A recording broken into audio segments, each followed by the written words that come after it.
I think the key to living a disciplined life and getting out of your flop era, you have to master the separation between you and the person you want to be and the thoughts that you're thinking in the moment that keep you stuck in the same place and keep you investing in those bad habits that you don't want to repeat. I'm Shanice Jones Cameron, and I'm the founder of Her Guided Evolution, a digital space dedicated to self-development, personal growth, well-being, and productivity. And so today I want to talk about 4 habits to help you live a disciplined life and to get out of your flop era. Have you ever been in a space where you felt like you were just capable of so much more? Like you're not doing anything day to day that really feels like it's moving you toward like your bigger goals. You don't feel like you're in a space where you're like evolving. You feel like you're in a rut. This is what I think about when I think about being in a flop era.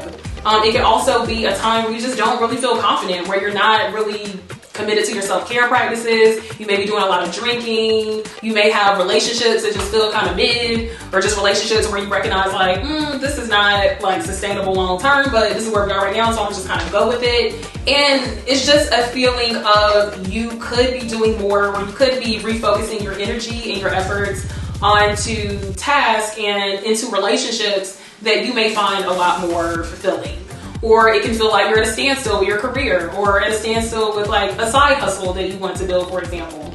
And I recently, I've been through a lot of flop eras. Like, not even gonna hold y'all, I've been through a lot of flop eras. So what I want to do in this video is just share some of the habits that I worked on building that kind of led me out of this flop era. And before we even get into like the habits, one thing I want to stop and kind of explain is how I'm thinking about discipline. I think about discipline as following through and making yourself do things, even though things that are good for you, even though you may not necessarily feel like doing them. It's maintaining your commitments to yourself. It's honoring what you said you were going to do because you know that these things will be beneficial for you long term. So discipline is choosing your long-term enrichment over your short-term pleasures. So that's what I mean by discipline. That's what I mean by thinking about these habits helping you live a disciplined life. And that's what I mean by these being habits that can help you kind of move out of your flop era, which is that era of low self-confidence, low self-worth, feeling like you are incapable of things, feeling like you can never do things quote unquote right no matter how much you try, and just really trying to help you like move to a different space to where you recognize like, okay, like my flop era is a season, it's temporary, but that doesn't mean that I can't flip the switch, get unstuck, and start living my best disciplined life. So that's what we're going to talk about in this video. We're going to talk about 4 habits that can help you live a more disciplined life. So the first habit that helps me live a disciplined life and get out of my flop era is intermittent fasting. So intermittent fasting, let me go to my notes, according to an article from Johns Hopkins University, which I'll also link in the description box, is an eating plan where you eat and fast on a regular schedule. So I have been committed to intermittent fasting for several months at this point. So with intermittent fasting, you usually fast overnight and you don't eat or drink anything other than like water, black coffee, tea with nothing in it for a set number of hours. And it seems that 16 and 13 hours of fasting are pretty common. And then you would eat for a set number of hours during the day, often for about 8 hours or so. So of course, as I'm describing this, I just really want to emphasize that before you start doing intermittent fasting, this is something that you definitely want to talk to your doctor about or a therapist. And intermittent fasting is definitely not for anybody who has ever had any issues with disordered eating. So you definitely want to talk to your physician or a psychologist before starting this type of diet plan. And I mean diet as in like just what you eat, not like a diet, like diet culture. So for me, I fast for at least 13 hours every night. And for context, I also eat a vegan diet. I've been vegan for the last 5 years. Some people do intermittent fasting for weight loss. I don't. I do more so do intermittent fasting for health reasons and to keep myself really disciplined.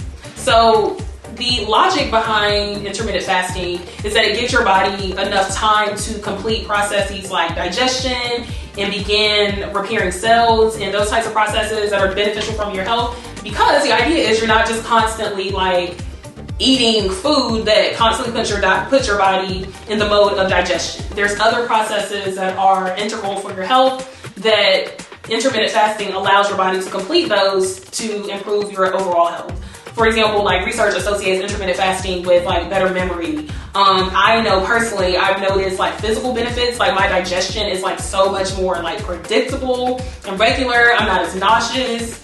I don't feel as bloated.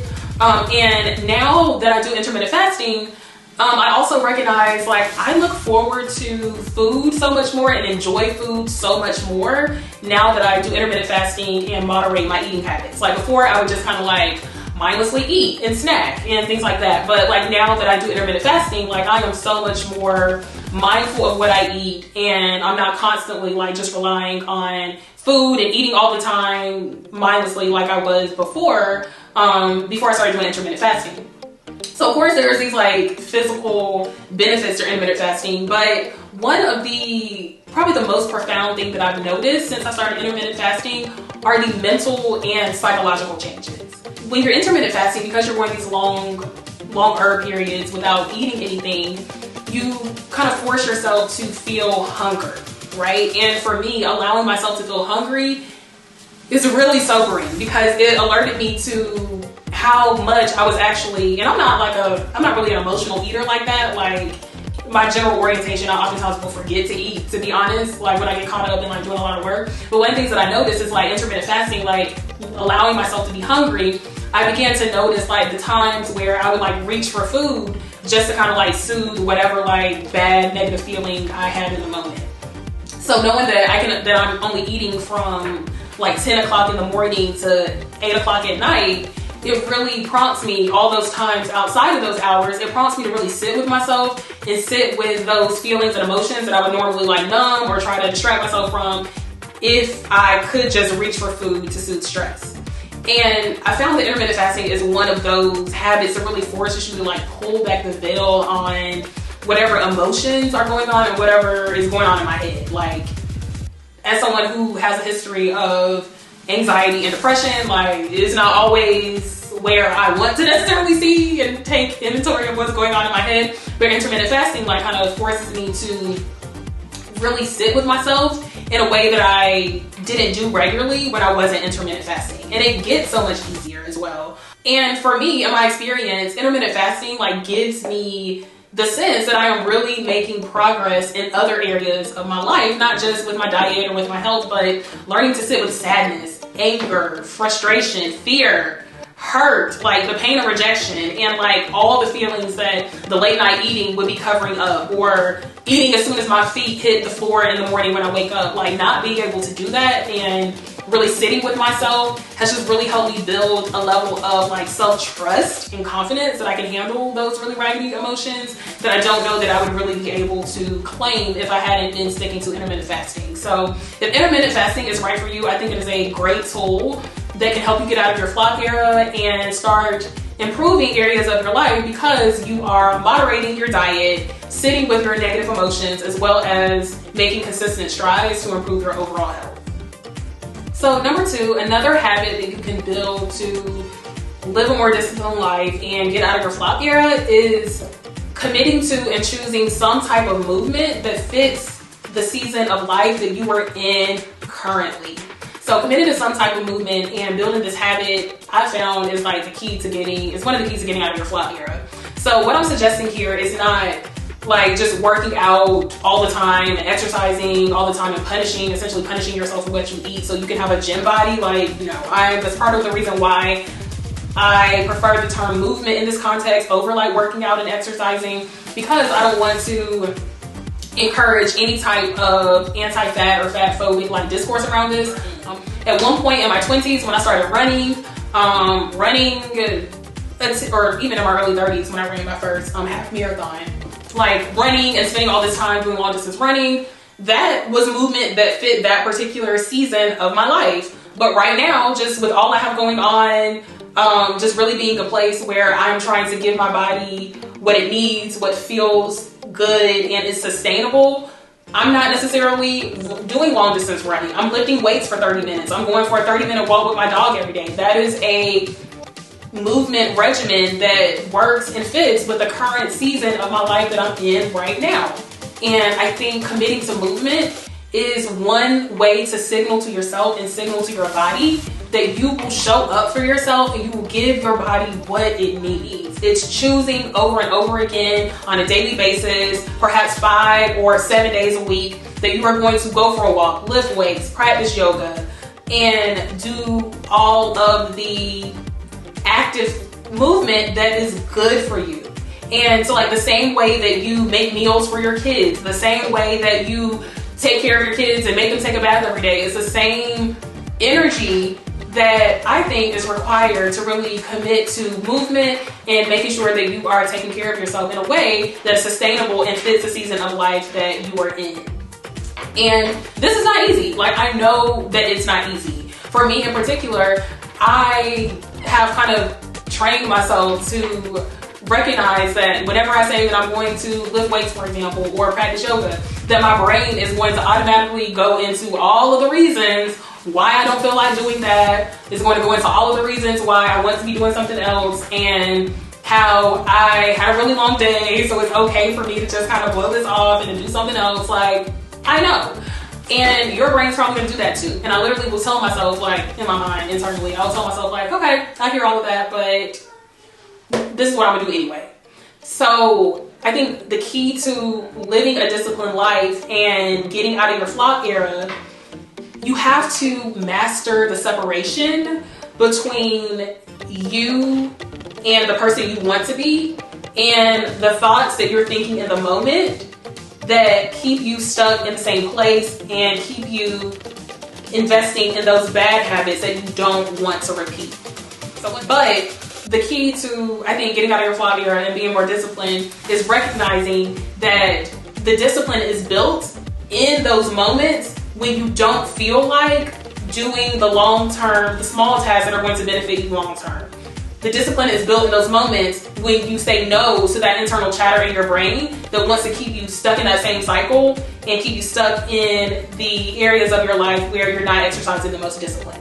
So that's something that I want to offer in terms of movement. Can be one of those habits, one of those key habits that can move you out of your flop era, and committing to discipline can help you lead that more disciplined life. So the third habit that you can build to help you live a more disciplined life and get out of your flop era is systematizing tasks. And I think you should especially systematize tasks that bring up negative feelings. Okay, so let me tell you how I define a system in this context. So in this context, I define a system as a list or a roadmap of specified steps that guide your course of action. So discipline for me is sticking to, as I mentioned, what my highest self wants to do and following through on those plans. So one of the practical ways that I do this is by creating systems for everything that I procrastinate on, which are things that I have to do regularly more than once. Those are usually tasks that are great to systematize. So in order to create a system, what I do and what I recommend is making a list of all the tiny tasks that you have to do in order to carry out this particular bigger project, bigger goal, or bigger task. And this list of those tiny steps is an example of a system. So in my experience, having systems is key to bringing your visions to life and bringing projects to completion and finishing projects. And it's so easy to procrastinate and just kind of throw your hands up and say, like, I don't know what to do, and leaning into confusion when it's time to do certain tasks. So for me, I like to take the confusion out of tasks as much as possible. And the way that I do that is by creating systems for those tasks.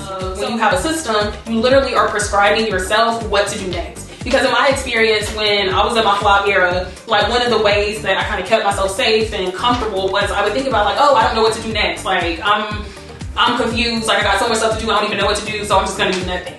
But when you have a system in place, it becomes really easy to, one, evaluate, like, did you actually carry out the stuff on the list? And two, like, it really eliminates many of the excuses that you would have if you were just leaning into confusion. Because instead of just saying, like, oh, I don't know what to do next, yes, I do know what to do next. Let me grab my list that is on my Notion app or on the Notes app in my phone. Like, I do know what to do next. So in my experience, systematizing tasks, particularly those that bring up a lot of negative feelings, those that you have to do regularly, it can be really helpful to systematize those tasks and write out all the tiny steps that are required in order for you to carry out that task, because it cuts out a lot of the confusion, and it also gives you a very straightforward, practical way of assessing how well you're sticking to habits, how well you're actually following through on certain projects that you plan to complete from your like intentional and disciplined, highest self, future kind of oriented mind.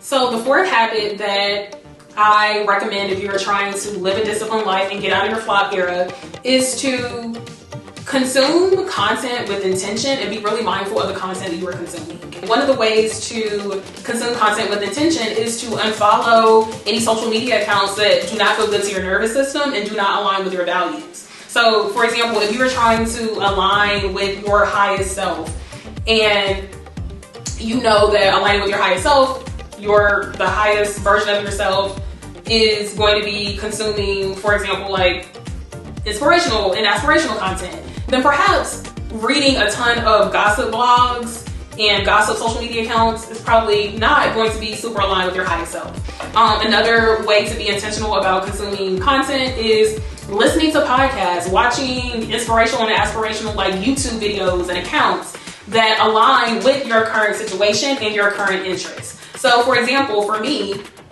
I am really into a lot of manifestation content right now. So I've been listening to manifestation podcasts. I've been watching manifestation YouTube videos. I'm doing a self-paced kind of self-coaching course on manifestation. And I'm just really like drenching myself in this type of content because I want my mind to be focused on manifestation, the things I want to create, like connecting with my highest self, being intuitive. Like these are things that in my current moment are really important to me. So the books that I read, the social media accounts that I follow, the YouTube videos I watch, the podcasts I listen to are really helping me cultivate and really thrive in this space where I'm focused on manifestation. Like, it's not saying that I'm not listening to like entertainment and comedy podcasts or reading Shade Room, whatever. Like, it's not saying like that I'm not like browsing those accounts here and there, but I am very mindful and very intentional about what I'm watching, what I'm listening to, what I'm consuming, because I've been in such a space where I really want to consume content that is helping me to align with my highest self. So that's another example of one way you can kind of think about that. If you're trying to get out of your flop era and you're trying to be disciplined, consume content with intention. Like, we are inundated with so many messages every single day, be it from the TV that we're watching, the podcasts that we're listening to, the social media accounts that we're scrolling, from different interactions with people. Like, there's so many like energy exchanges, for example, like going on around us all the time. And so I think that being really intentional about like the messages that you let into your space, and especially the messages that you are intentionally consuming, like, I think that is so key and so important to living a disciplined life and getting out of your flop era. Because we're consuming so much content, we have so much access to content, use it to your advantage. Like, for real, use it to your advantage. That's what I tell myself. Like, if I have access to all of this content, it's right at my fingertips, let me access content that is going to help me on the trajectory in which I want to go. Let me use this content in a way that is going to help me align with my highest self. So I really recommend that being mindful of the content that you consume and consuming content that is supportive of the season. Once again, the season of life that you are in currently is one of the ways to live a more disciplined life and to get out of your flop era, because you're constantly consuming content that is going to be inspirational and aspirational to pull you up to the level that you are trying to move into. So to recap, if you want to live a more disciplined life and just get out of your flop era, I recommend that you consider intermittent fasting, movement that aligns with the season of life that you are currently in, creating systems for tasks and projects that you want to complete, and consuming content with intention to support the type of life that you want to live. All of these habits, as I said, have worked for me, and I think they have the capacity to improve your life holistically, to help you live a more holistically disciplined life, and to give you the sense that you are making progress towards your highest self and towards your biggest goals. Thank you so much for watching. If this video resonated with you, please take a moment to like this video and subscribe to the Her Guided Evolution YouTube channel. Thank you so much for watching, and I'll catch up with you in the next video.